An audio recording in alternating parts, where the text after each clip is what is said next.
some of the basic stuff, but also some more advanced things that aren't immediately obvious to someone who starts playing War Thunder, and that could actually make you a lot better in the long run. Just a few things that pass unnoticed and that I've picked up over thousands of hours in the game, and that I'm going to share with you now. So probably for those who are a bit more well versed with the game, it's going to be more interesting towards the end, because I'm going to go and review a few more of the basic things that often get repeatedly asked about in the forums. So stick around and you might learn something new. So the first thing is that before you start actually playing the game, a lot of people are going to be struggling, okay, which nation should I start with? And really, for ground forces, there's no wrong choice, except for maybe Italians, because right now it's a bit weak. There's only 2 vehicles and they are premiums. But it will bring different challenges to it. And when you start playing, you will be either playing arcade battles or realistic battles. Maybe even simulator battles, but simulator battles are something completely separate. Just as a parenthesis, you have the tank simulator battles. They are under the events and tournaments section, and they're basically realistic battles, but with a reduced view, because you're not in third person view, but you will have the camera on top of your tank. And the other particularity is that you can only enter with selected vehicles, and this changes every 24 hours if I'm not mistaken.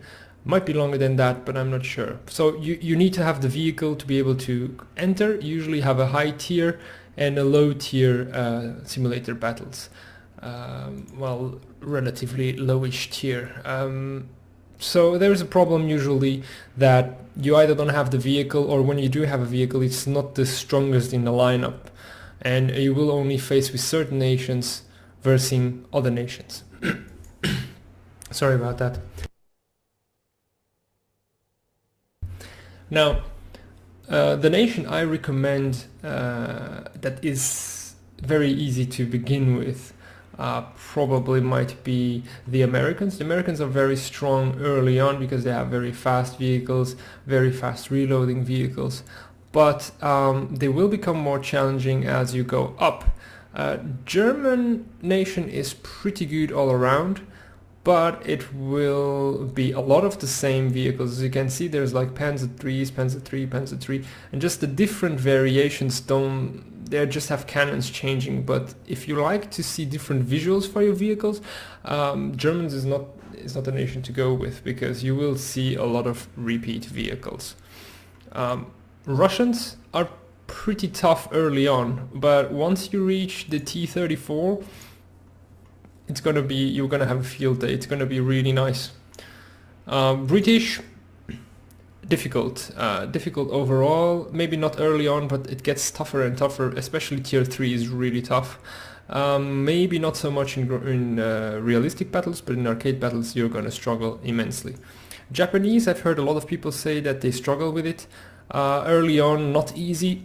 Gets better as you move on, but a tough tree. You should be more experienced. French, very, very bad early tanks. So if there's one nation I should tell you not to begin with, it would be early French tanks.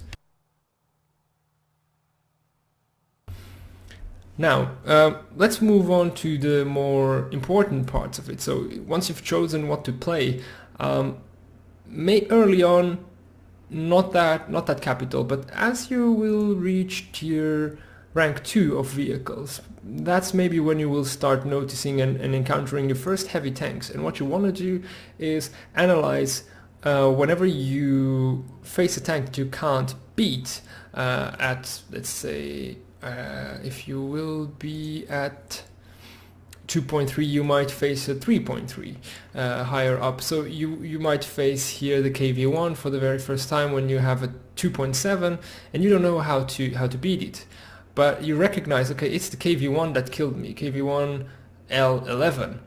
And what you will want to do is hover over it, and well, customization is for when you own it, but if you have a vehicle that you don't own, let's say the IS-4M, you have the possibility to preview. So then again, this is very basic stuff, but if you just started a game, you might not know this. And what you can then do is you can have a look at it, of course, but you can switch on the armor view or the X-ray view. And the armor view will give you the values. If you hover over a certain piece of armor, you will get the thickness and the effective thickness. We'll see a bit more in detail what effective thickness is later, but basically the concept is that if you look at this yellow plate, it is 140 millimeters. So if I want to get through it, it's kind of like crossing the road. If you want to cross the road perpendicular to it, your road is 5 meters large, you will just have to walk 5 meters. But if you have a friend that is a bit more off to the side of you and you decide to cross the road diagonally, you will have to walk more than 5 meters, because in diagonal is always longer than the shorter route, which is at 90 degrees. The same works for steel when you want to go through it. 140 millimeters when you are flat, and you see the effective thickness here is 140 millimeters. But as I start to increase my angle towards this plate, the effective thickness goes up. So angled up plates will have a thickness, so a distance that the shell will have to travel through of material to penetrate, which is much higher. Now we'll see angling is going to be very important, because shells also lose strength. If they have to impact something from the side, they have less grip, so they can pen less. Pen being short for penetrating, in case you just started or want to start the game. Now,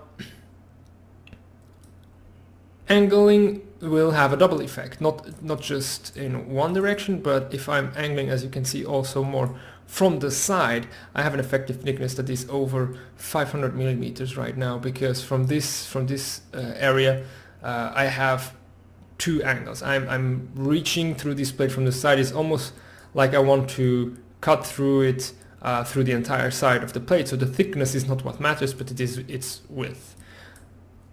I hope it is clear. If you have still questions about it, you can always comment later on, and I will make sure to clarify things. Now, you can have a look at armor, of course. Let's get back to the Panzer IV, and sometimes you need to be aware that there are going to be double armor values. For instance, like the Panzer IV has armor on top of it, so it can have extra protection. So as we can see, there is this orange plate behind it that has 80 millimeters. Well, at this angle even I have a bit of a more effective thickness, 106. And if we look at these tracks, they are 20 millimeters thick with 26.1 of effective thickness. Now, if I shoot at this point, there's the plate behind it and the track, so this will add up.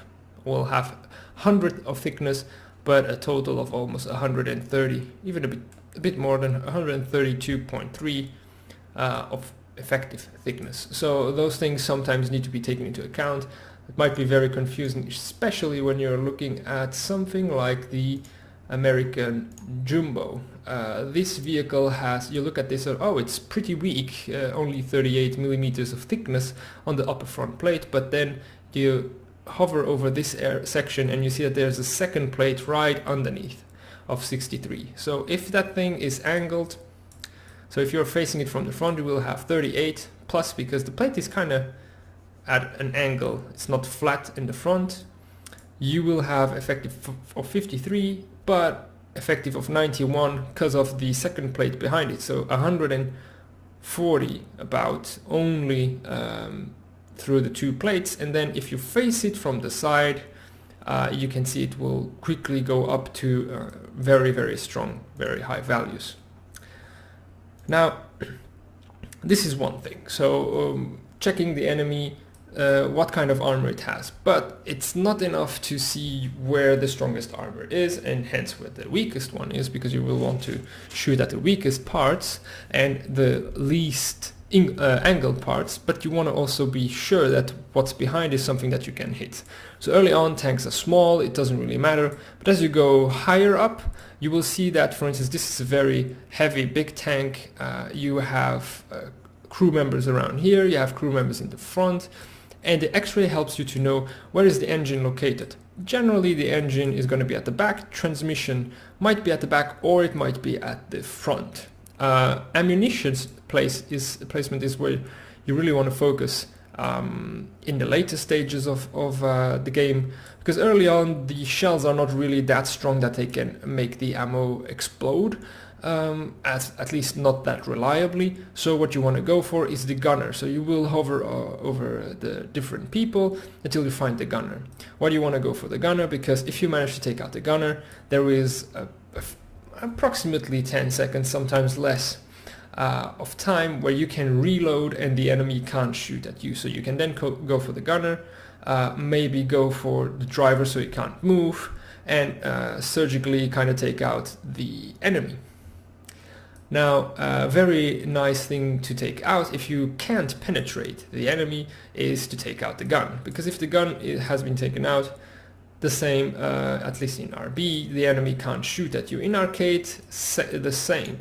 In realistic battles, the cannon breach is even more vital, because if that one goes away, the enemy again cannot shoot. In arcade, they can shoot, but with a certain probability of having to reload the shell. But in RB, these two pieces are critical, and also the gunner, to keep enemies from shooting you.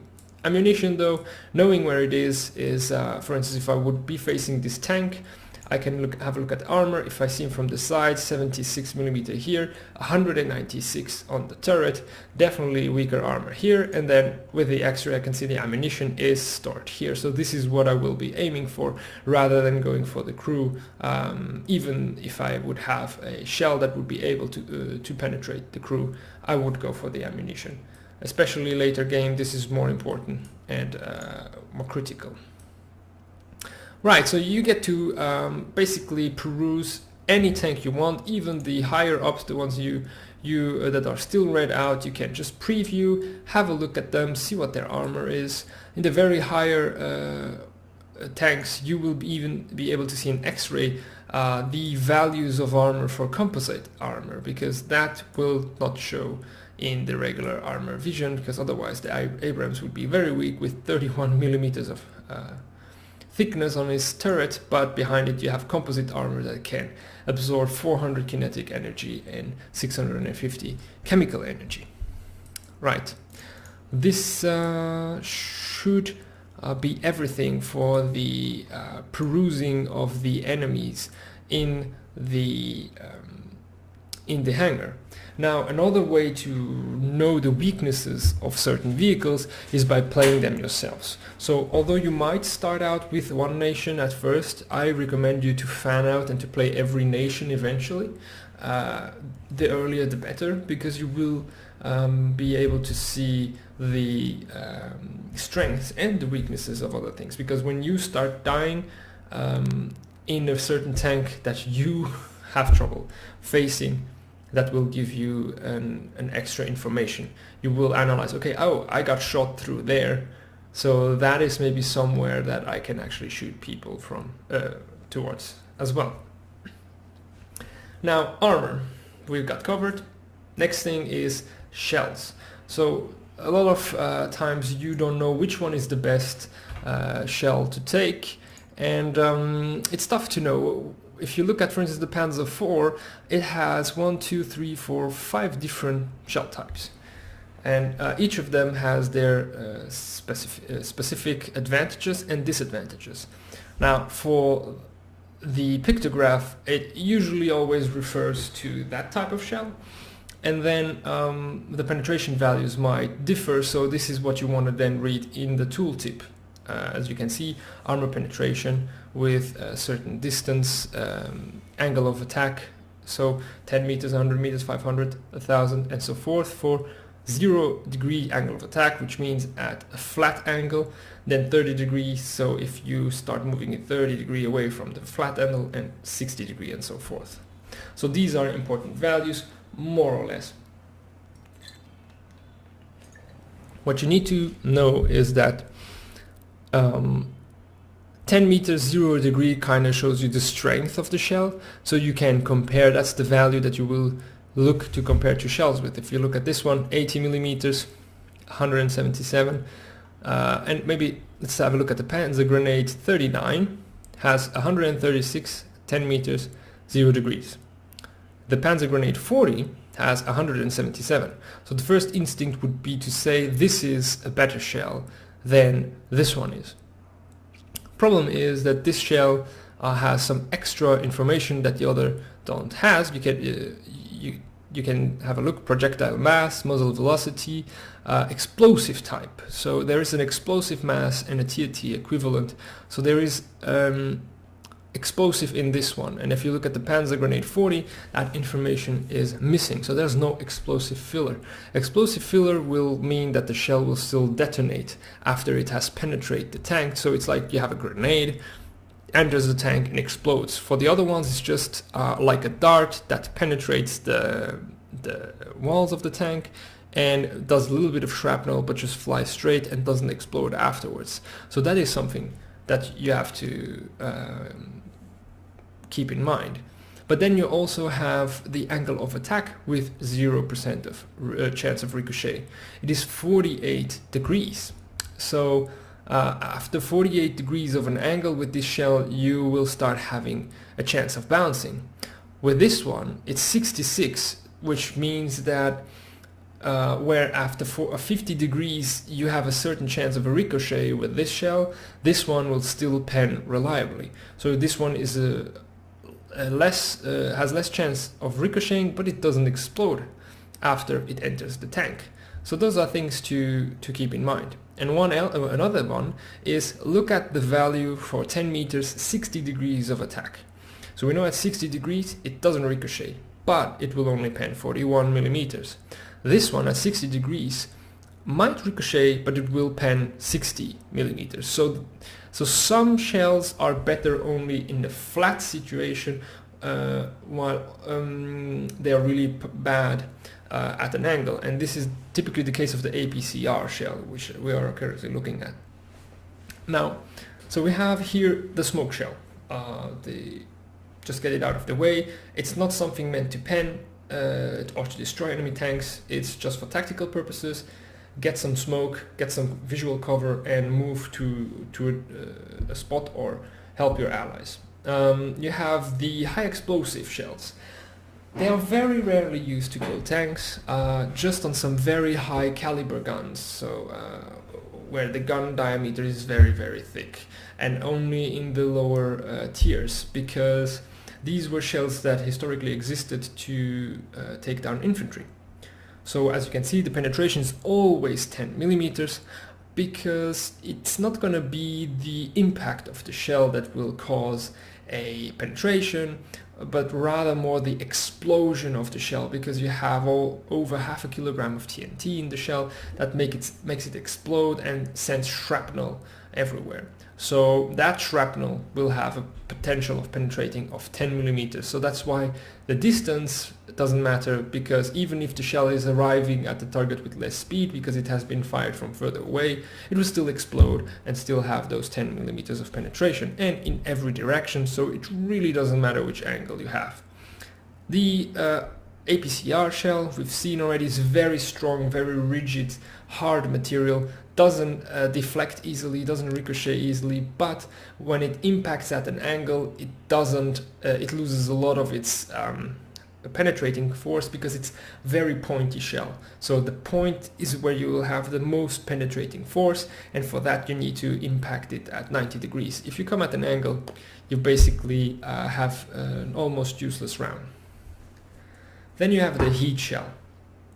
The heat shell is a shell that has a copper funnel in the shell with explosive behind it, and when it impacts from the front, it will actually explode that explosive, and that will kind of make the funnel, the copper funnel, turn around on itself, and project a liquid jet of melted copper, and that will kind of like have an effect of a plasma cutter to just cut through the metal with the liquid metal that you are expelling.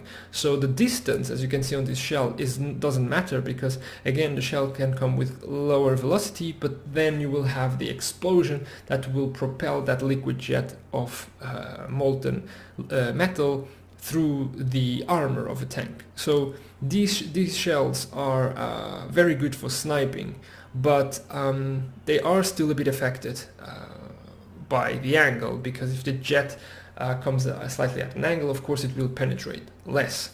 Now these shells have another problem, which is if you look at this tank, it has some kind of side skirts. These 5mm armors, they are not really meant to add extra shell protection, but rather for those heat shells. They will touch this plate, and this plate will start the fuse, so that the molten jet will then start shooting from this area and lose all of its energy through the air here before it actually touches the actual outer shell of the tank. So these are really like anti-heat shell protection measures, which are also present on the higher tanks, but a bit more sophisticatedly as in the M60 Rise P, with these explosive reactive armors, which are armors that will explode and throw the jets away. I know that at this point I'm being very technical, but if you want to get into War Thunder, that is what you will need. You will need to know which shells you are using to use them at their peak efficiency. Now let's get back to the final shell on this Panzer IV.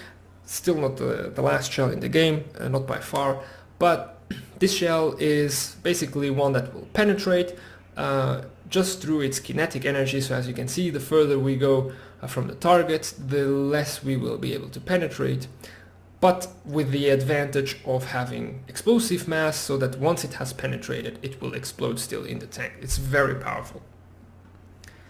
There is an equivalent which has no explosive filler. Let's have a look at the Valentine Mark 9, and here we look at the different. All of these are armor piercing or armor piercing capped shells, which are armor piercing cap ballistic capped shell. They are all basically the same, just the shape of the shell changes. But this is basically just a chunk of metal that you're throwing, just like shooting a gun, just throwing that at the enemy tank and hoping that the kinetic energy is sufficient to punch a hole through. So it's the same as the other one we just saw for the Germans, but without explosive filler after. So you are expecting only through the impact and by pushing the armor away to kind of create a cone of shrapnel that will deal damage afterwards. Now there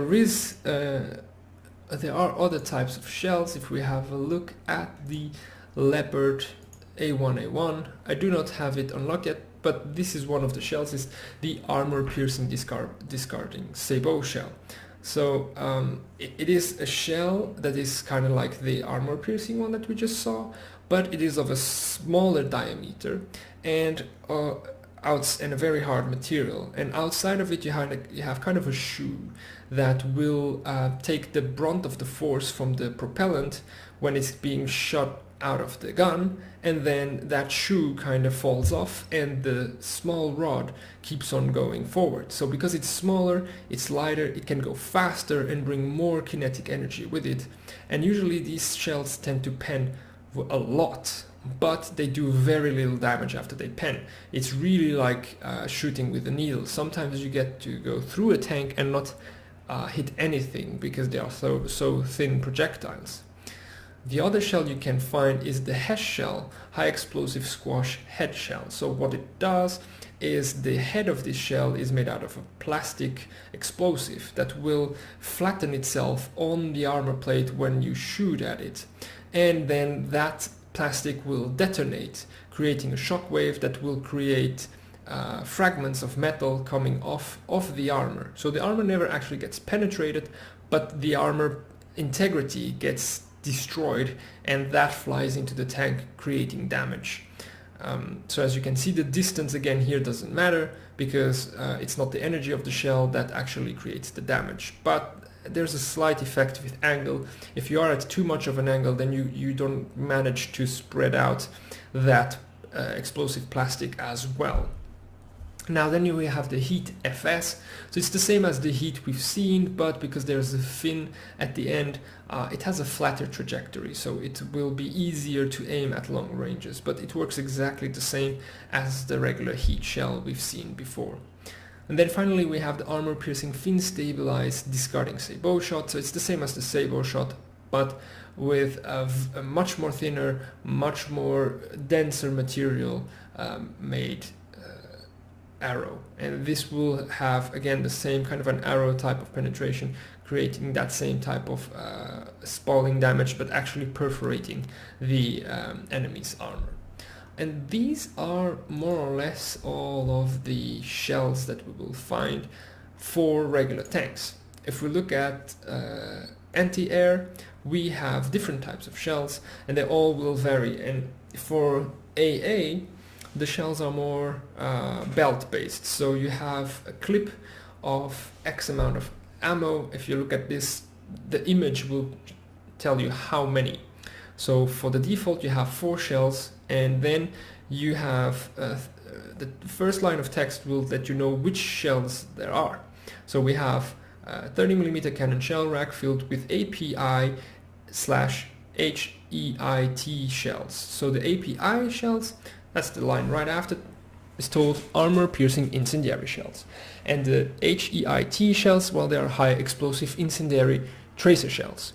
Now the information on the armor penetration here is a bit deceitful, because it's not for all the shells.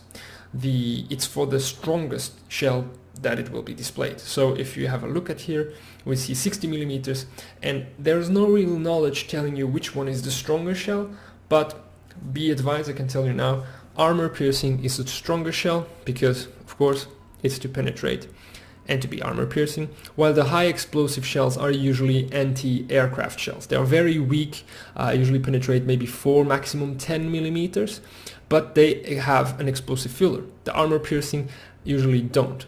If they have the incendiary attached to their name, then it means that they will set planes on fire.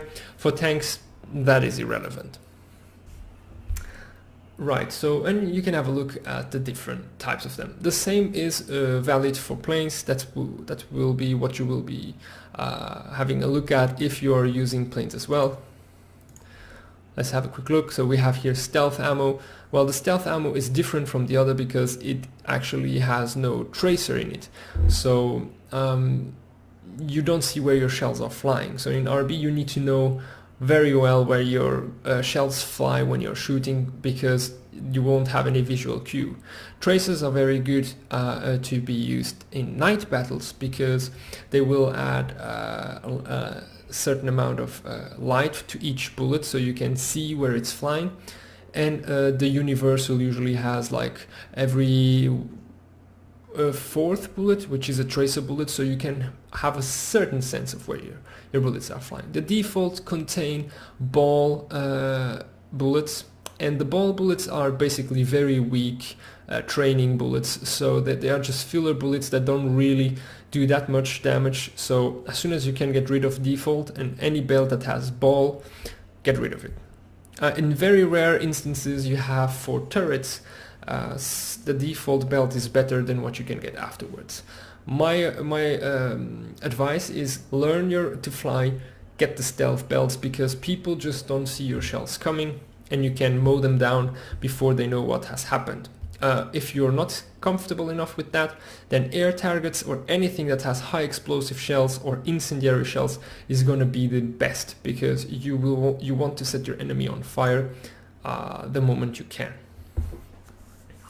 Right, so that was already a mouthful, and I can warn you, this video is going to be pretty long, because there's a lot of stuff to go through before we actually even go into the game. Now, before you even want to start playing, you want to choose which vehicles to take. And a lot of people look at the tech tree and they kind of go row by row. So they unlock the first row, they unlock the second row, they unlock the third row, and so forth. Some of them actually might just beeline straight to a tank they really want to have, but there is a real big problem to doing the row by row thing, because for an example, if you have a look here at this row, you have these two vehicles that you might think are equivalent, but the BR or battle rating, this number under the tank's designation, is very important. 3.7 here, 2.3 here. So it means that this tank is stronger than this one. And what you need to know is that battles are set up and the matchmaking is set up so that you will at worst face someone who has one battle rating higher of you or one full battle rating lower. That is at the best case. So if you take a 3.7 and a 2.3, 3.7 is your strongest vehicle, so that will be used to make your matchmaking. So you might enter a 4.7 BR game and you should be able, with a bit of tough fight, be able to take that 4.7 tank or enemy down. But if you are then using your 2.3, you will be struggling. If you have a look, reserve is 1.0, it's the same, except for reserve you never have to pay for repairs on the reserve tanks. But the 1.0 is the lowest and 9.3 is the highest. So you can see that if you have a 2.3 and you're facing a 4.7, you almost have a fifth of the entire range of power above you, and that is really a lot. So try and keep your BR either as close as possible or exactly the same. So I have, as you can see here, 7, 7 and 7. My planes are just not that strong. There's nothing I can do about it. I just don't have played aviation that much, and you don't get as much research points for aviation when playing the combined battles of realistic battles than when you play the arcade battles. Now you could also sometimes, I have situations where I have a 7.3 and a couple of 7.0s. So that should be all right. Have a look at when you play, where is the highest BR that you tend to get put in. If I play 7.0 or 7.3, I usually end up playing with 7.7 as the highest, so it doesn't really matter if I take a 7.3 with me. It's not like I am playing 8.3 all the time because I take the 7.3, so that is actually okay. But if I would be playing 7.7, then I would be at the best I could, and if I would then take an 8.0 with me, then I might make my life worse by facing 9.0s quite often. Be advised also that if you take a plane that is higher than your tanks, your plane is going to be the designating BR for your matchmaking, even though you can only start with the tank before you can actually take a plane, and that is due to spawn points. We will focus on realistic battles more than arcade because it is the tougher mode, so spawn points is something that belongs into realistic battles, and I will talk about it again further down the line in this video. Now, you also need to be aware that when you have a vehicle, you need to qualify a certain crew to a vehicle, and switching your vehicle around will cost you money. You can bring it back to a vehicle you have had already. Let's have a look. For instance, I have this Ersatz M10, which I have never used in one of my crews, but I want to play it, so I need to assign it to one of my crews, and for that I need to pay 10,000. So if I assign it to this crew, I pay 10,000, and now I have the Ersatz that I can use. It's in my lineup. Now, if for one reason or another I want to switch, and I want to, let's first send it to holiday, which means I'm taking it off of the squad. If I then want to put it into a crew, here you can now see this star, which means this crew is already qualified, so it makes sense. But if I wanted to put it now on this crew, now again I need to pay the same 10,000. It's not that much early on, but once you go higher up, costs to assign to a crew are going to increase. The other disadvantage is that your crews get experience, and if you keep changing different crews or don't play with the same crews, that experience is going to be spread out, and you cannot use the experience to add skills to your crew. So you might be wondering, okay, which is the skills I should train first? Well, important are the vitality of your crew members, because that will mean they can survive more damage before they are taken out. And you want to focus on the gunner, of course, so that you can keep shooting, the driver as well, and the tank loader, because once the loader gets taken out, you have to start again a reload if you were stuck in one. So it is important to keep your tank loader alive. Now the tank commander also has a very good, crucial upgrade, which is the leadership. It is the upgrade that increases the quality of all the other like skills of your crew. So it is important to get this one quite up, because as you can see here, I have 8% on field repair, artillery strike calling time, weapon reloading, so it makes my crew overall stronger. So if you've gone for the vitality upgrades, the next thing you should do is go for the crew specific upgrades, which would be tank driving for the driver, targeting and range finding for the gunner, leadership of course for the commander, but for the loader, weapon reloading, which incidentally is a useless skill if you have vehicles that have an autoloader. Certainly good, well, useless, not necessarily useless, because it will make your loading from the ammo racks to the first order ammo racks faster. First order ammo rack is kind of like the auto loading mechanism for those vehicles who have it, or for vehicles who have a, let's say, an ammo rack which is closer to the gun. So those times will be different for when your ammunition is stored next to the gun or further away.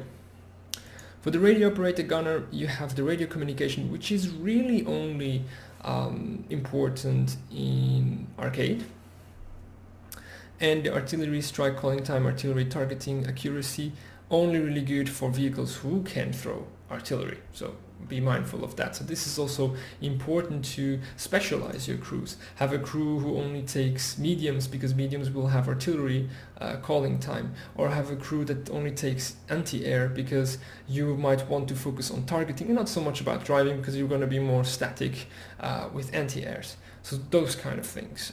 You get to specify what your crew will do and keep your vehicles onto that. For planes, even more important, because you will have crews that have a very high skills regarding gunners, but that is pretty useless for fighters. So that will be crews that will carry, that will work with bombers exclusively. Now, the costs that you will have to face during your progression throughout the game is going to be both the cost of RP, research points, to unlock new vehicles, but then once you have unlocked them, you will need to purchase them, and you purchase them with Silver Lions. Now, Silver Lions is something that you never really see the entirety of it, because you can lose Silver Lions in a lot of places when you will buy vehicles and when you will assign them to a certain crew, but also you can use Silver Lions to get a qualification. As you can see here, I have upgrade qualification to expert, which will give me +3 points in each category the moment I get this qualification. But the qualification is only specific to that vehicle. So for the Panzer 4H, it will not be specific to any of the others, unlike all of these golden points that I have given through experience, those will be now the crews, and they are spread out through all the vehicles that you might use with them. Now I tend to not use the expert qualifications, and you will even see that the ace qualifications are you have to pay golden eagles, so actual currency for it. But I already don't use this one, but I don't use the Silver Lions one because it will be a huge drain of your Silver Lions throughout your playing time.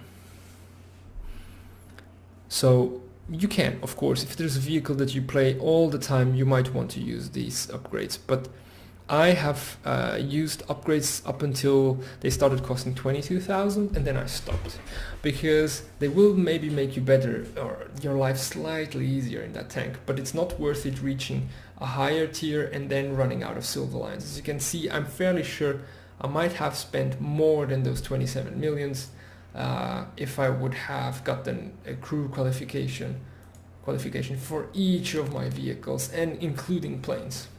As you can see here, it's already 140,000, and that's just for 4.3 vehicles, and it's probably way more for 7.0. Let's have a quick look. Crew qualification here is 300,000, so it quickly starts to cost a lot of money, and that's why I don't do it. And I recommend you to also get used to not using it. It puts you at a slight disadvantage, but it is minor compared to everything else.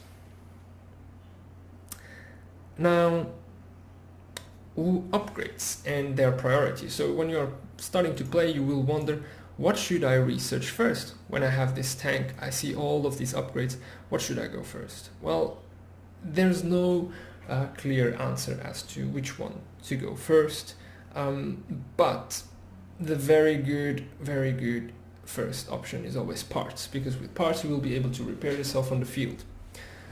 Now, there are a few instances where you don't want to go for parts first, and that is when your shell is so bad that you want to get the shell before you even get parts, so that you can start killing to progress faster. Because if your shell is really bad, you can't do much. Now, for example, the Jagdpanzer 4.5 starts with the APCR.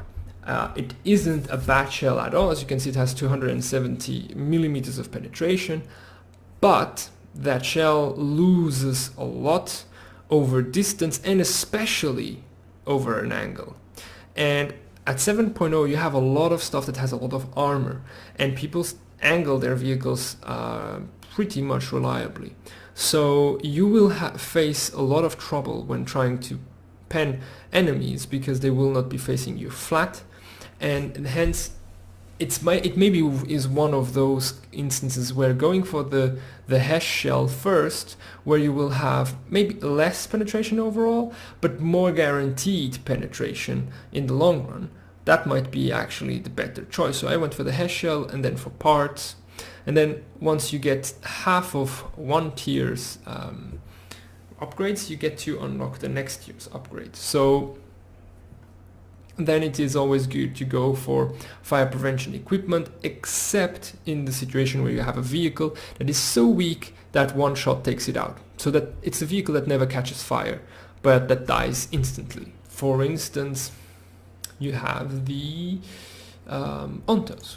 It is a tiny vehicle that has only 2 crew members, so pretty much if you get shot, you know that the death is when you only have 1 crew member left, then you're dead.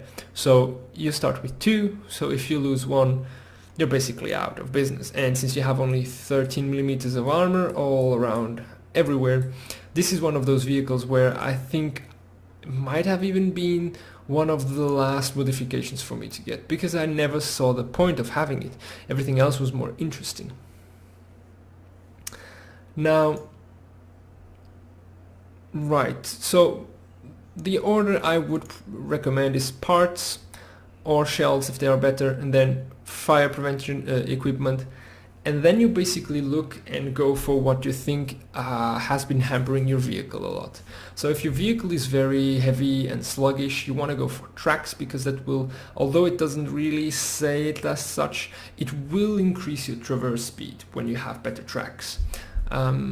Filters, engine, transmission, they are all things that increase your acceleration and the time it takes for you to get somewhere. And since you're not always just in a straight line, acceleration is very, very important in this game. And you might have noticed that you have negative values if you get the transmission here. It's a bug that is going on for some time now. It shows that you actually lose when you get upgrades, but you don't get it worse. It gets better when you get the transmission. So that's just a detail. But on the other hand, if you see that your tank is someone which a tank with a very low turret rotation, then you go for that one. In realistic, adjustment of fire is not so important because guns are really accurate, except when you start going at very far ranges. But in arcade, it is maybe more capital. In arcade, speed is buffed, so all of these track, filters, transmission, engine aren't so important. But adjustment of fire in arcade is really important. Suspension, of course, is something you want to go for when you see that you have a very bouncy tank, so that you can get your shot on target. Crew replenishment gives you always an extra crew member. Some instances it is important, but for the other one that we just saw, the Ontos, it has 2 crew members, so you never really get the opportunity to get an extra one in realistic battle. In arcade, maybe there could be a use, but in realistic battle, not really.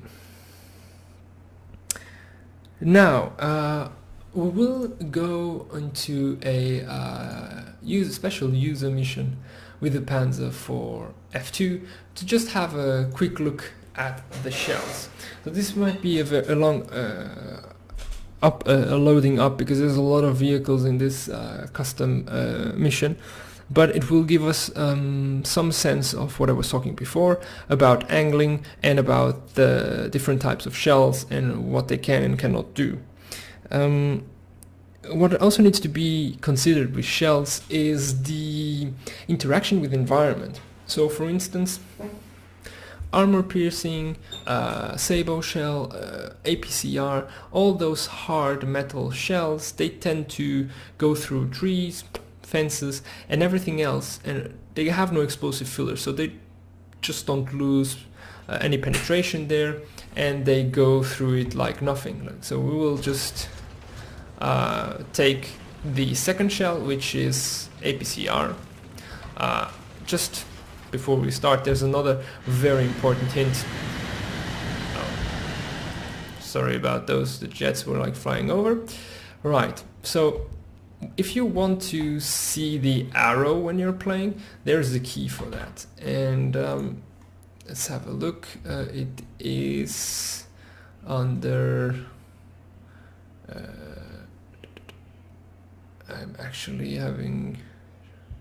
I haven't checked this one out, I'm sorry. I think it might be under miscellaneous, or actually common. No, this is not it. Right, show mouse cursor, here it is. So you go into common, interface, and it will be the 5th item. Show mouse cursor. It's quite important to have this set up, and you will see for which reason. So when you see the mouse cursor, you can actually do 2 important things with it. The first one is hover over your ammunition if you don't know its specifications anymore. So you get to verify quickly in battle, oh wait, yeah, this is the shell that actually doesn't pen enough, or oh, this is the shell that at 60 degrees angle of attack doesn't pen enough. And what you can do once you have this arrow is you get to click on the minimap. Well, in this special mission I can't do it, but when you're in a regular game you get to click on the minimap, and this will give a warning mark on the minimap as to some potential danger. We'll see it once we'll jump into a game later on. Now I have the APCR, this shell that we have seen, that is completely solid shell, no explosive filler, but a very poor penetrator at an angle of attack. So if I shoot that tree in the distance, I don't know if you've noticed, but if it has impacted behind it. So we'll actually do it like so. So it actually hasn't been affected by the tree. So this is what I'm trying to show you. Because sometimes, to me, it took quite a long time to notice that some trees just have a bit of a problem with that. So I will be aiming at the back of that tank just to make sure. Yes, I get to pen it. I have reset the tank, so the tank has stopped burning and all. And I get to pen it from here. So what I do now is I'm going to shoot the tree. And as you can see on the upper right corner, I penned it. The same thing happened.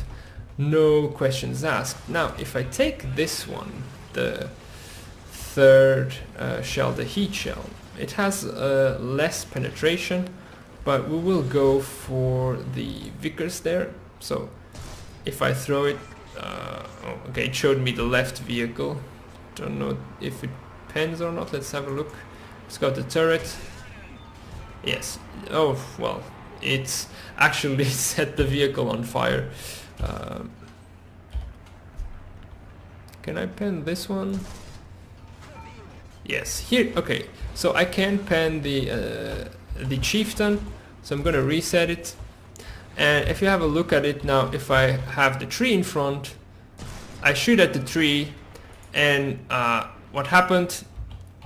It just blew in front of me. So the tree stopped the shell, because the fuse here, as you can see in the 1, 2, 3, 4, 5, 6th line of text, you have fuse sensitivity. It's 0.1 millimeter. So of course a tree is thicker than that, or the equivalent of metal is thicker than that. So it detonates the fuse, and the shell doesn't even go any further than that. So I never hit the tank because there was the tree. Same happens for those little houses, the wall. It just doesn't let the shell go through. It just blows up immediately. The same is for any of these shells that have a fuse sensitivity that is so low. So this is the same 0.1 millimeter. So if I throw at the wall, it just blows up the wall, and none of this actually matters. It can't pen the tank that is behind it. Now if I look at this Panzer Grenade 39, the fuse sensitivity is 15 millimeters. So I'm not sure that we will be able to hit the tank behind it through the wall. It depends if the wall is an equivalent or not. Well, as you can see, it wasn't sufficient to keep it, so I didn't pen the tank because it's a very armored tank there. But I managed to hit it through the wall. The wall didn't affect the fuse of this shell. So I can actually just shoot this through the wall. So this is things that you will have to take into consideration when you are fighting and using different types of shells. Now, armor angling. I want to show you armor angling in practice. So we will do fast reload on. And let's go to this KV-220. Now the KV-220 has 90 millimeters, if I'm not mistaken, of armor all around. Now I have, of course, 175, and this lower front plate that I'm currently looking at, it's a bit angled downwards or backwards, but as you can see, I can pen, I get the driver, no questions asked. So I reset the vehicle, and I'm gonna start taking an angle, like just sideways. So still pen the driver. Now I start getting an angle more. Still pen it. Let's take it a bit further. Can still pen it.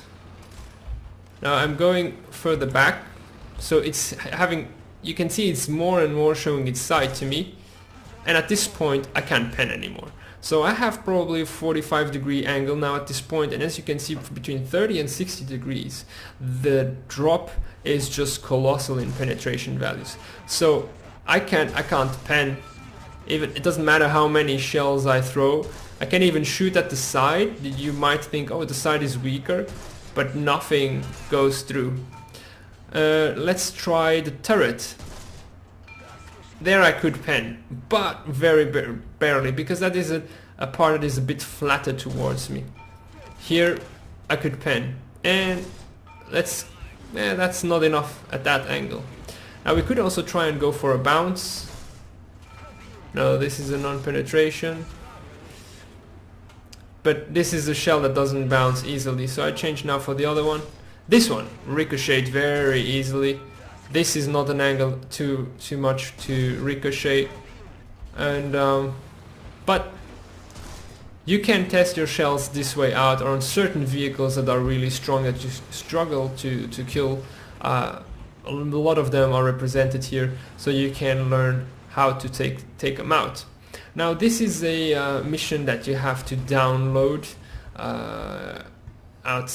exterior of War Thunder. It's on the live Thunder. I can try and put the comments to it in the comments. Put the link to this mission. It's very good to learn the specifics of angling, where to shoot, something that is called trap shot, like this. If you look at the upper right corner, the shell bounces off a lower part of a turret and goes into the tank from top down. Top down, usually tanks have no armor because shells are supposed to come from the front. So this is a shot trap, as you can see. So it's tough to pull off in combat, but it is, because see, this one got absorbed, but for this tank doesn't really take trap shots. Maybe if I shoot the gun like so, but this one is one that takes it very easily and very reliably. I wouldn't be able to pen it otherwise. If you can see, like if I shoot lower, wait, okay, if I shoot lower here, you know, it just bounces upwards, or if I shoot the turret, it just doesn't pen. But by having this trap shot, it's just it's something to know. Like these Russian tanks also very strong, but you can try and go for the trap shot like so, and I don't believe this would be something that would be possible to do in reality, but in the game it is very effective. So trap shot, then you can do it, you can train and do it reliably, so something to keep in mind. Now we will get back to Hangar and we will jump into a game and have a look at some more different mechanics that you might need to have in game. So I told you about the very important key to show your mouse. There's a few other keys that are important. Some of them a bit more when you are actually using specific types of vehicles. The earliest you will encounter this is if you start playing the American tech tree and you reach 2.7 with the M3 Lee, and you have one gun here on top and another one down below. So we will have two guns to play with, and if you just keep your if you don't have any special keys, what will happen is that you will fire both guns at the same time. Potentially the smaller gun will reload faster, and then you can fire that like alone, but you will have only one key to fire, and you can't have a fine-tuning of which one to fire. Very important if you reach the higher tier tanks like the Type 60 SPRG. You have two guns, and you definitely want to fire these individually, because you only get 10 ammo for this tank. The same goes for the Ontos that we just saw before. It has 6 guns, and you definitely don't want to fire them all at once. I believe it actually fires them this one actually fires them individually. But you can still set it up so that you actually only choose one of them. So define in settings, controls, tanks, select primary, secondary weapon. reset weapon selection is basically select all of the weapons, and then you have select machine gun, which could be interesting if you want to use it only exclusively itself. So I put it 1, 2, 3, 4, but you can also use combos like control 1, control 2, control 3, because you get to switch between guns less often than you switch between ammo. I got used to using in miscellaneous, select the different ammo types. I switched it this way and I got used to it, but by default these are 1, 2, 3, 4.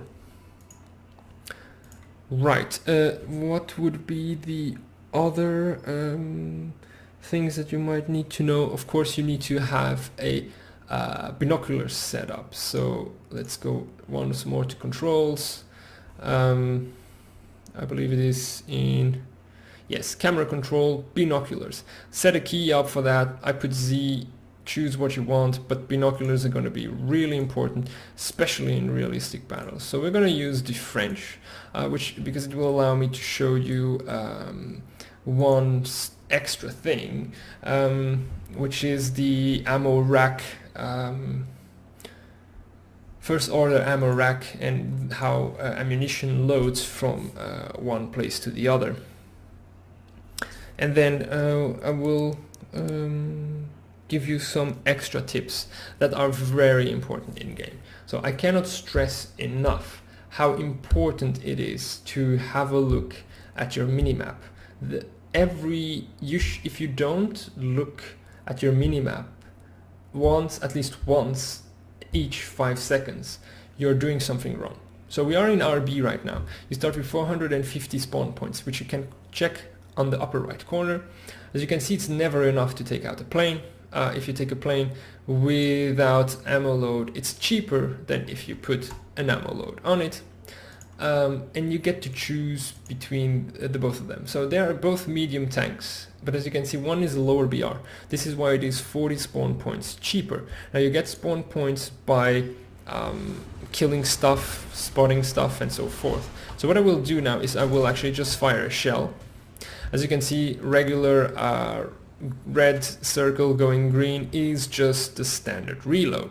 Now if I wait long enough, you can see that in the, well, actually you need to fire maybe a few more shells for us to see the difference. You can see there is like kind of a barrel under the gun. That doesn't seem, yes, it should eventually, yes, it's starting to unload, but it is tough to see. Here we go. Right now you see there are only 4 shells in that circular drum under my gun. Let me look downwards. Now you can see it is, oh, it actually reloaded super quickly. There's something wrong, maybe because I'm not in a battle it did reload them, but usually that drum gets unloaded and then it might take a certain time to reload. I hadn't seen this happen so quickly, so maybe there's some different mechanic because I'm on the map. So what I was telling before, so I'm looking at the map right now. We have set up our key to show the arrow, so I get to actually have a look at all of my different shells, but I get also to go back in the battle chat and with the mouse wheel check, oh okay, this guy just killed someone, or who was the guy that killed me, is he dead yet, did he die, to make sure that someone is still in a certain area. If someone just killed you, you can notice the name of the person and then check in the battle chat if did he die already, because when you're in the menu getting your new vehicle before spawning out, you don't see necessarily the battle chat. Well, you could switch for it, but you might have missed something out. Now these red markers are just markers that pop up automatically because enemies have been shot, but you get to actually set up your own blue markers. So that was what I was telling you before. So if you keep your key pressed to show your mouse, you can just click somewhere in the map and you actually get that indicator. So it is actually players who are giving that message. So it's very important to listen to them, to be attentive to them, and to use them yourself to warn from where you've seen a target, from where you've been killed, for instance. It can really be a game changer. I quite often get kills by people who have warned, and I hope that my warnings actually sometimes serve other people as well. So we haven't done anything in this map, in this game, but the enemies have been doing quite, or our allies have been doing quite well. Another thing you can do, which isn't immediately clear every time, is that you can use artillery to drop smoke. So people use artillery usually to try and kill people, but in realistic, as you can see, there was the first artillery shell just fell, the second fell there, and as you can see, I can't see through that. It's really making it tough to see. So sometimes you can use it as a way of keeping your progression covered.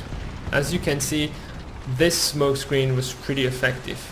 Now what you want to do sometimes as well, if an enemy doesn't have a beat on you yet and you moved, what you can do is shoot your machine guns. You see, it's just a little bit of smoke, but sometimes that smoke is enough to keep the enemy from actually seeing you properly. Especially, well, not necessarily in a field like that, it won't be a big smoke generator, but if you start hitting like a building like such, you might actually get it right up the sides of an enemy, and that might mean the difference between a shot that will kill you and a shot that might cripple you, or even a miss or a bounce.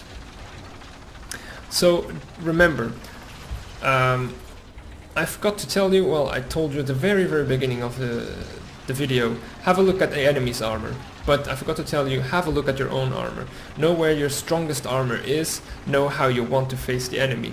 With a lot of tanks, you either want to be facing strong, right up front. So this guy there, the Fog, has a lot of armor up the front. So he wants to be facing the enemy straight on.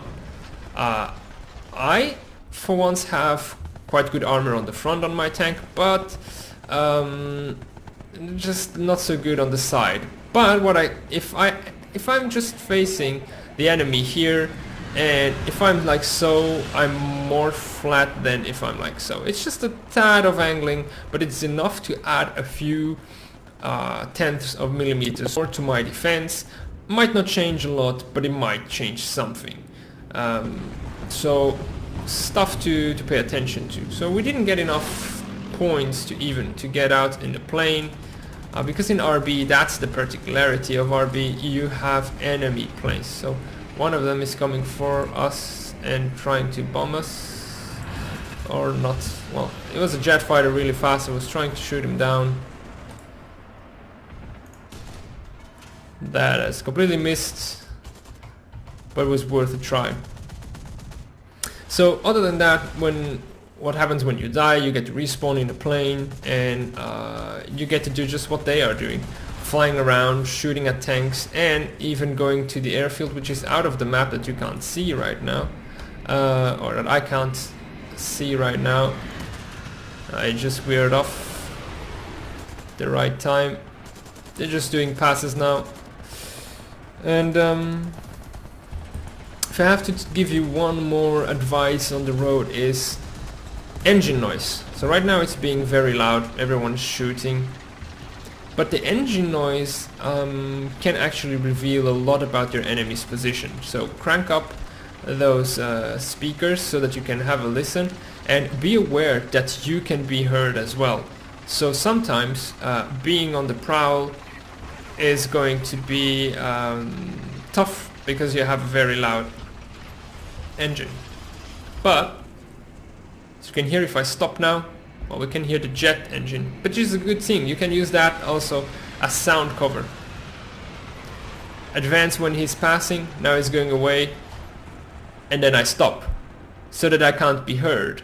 Because what if there's someone right behind these bushes? We can't see each other, but we might hear each other. And if I hear him move, then I know I have an advantage over him.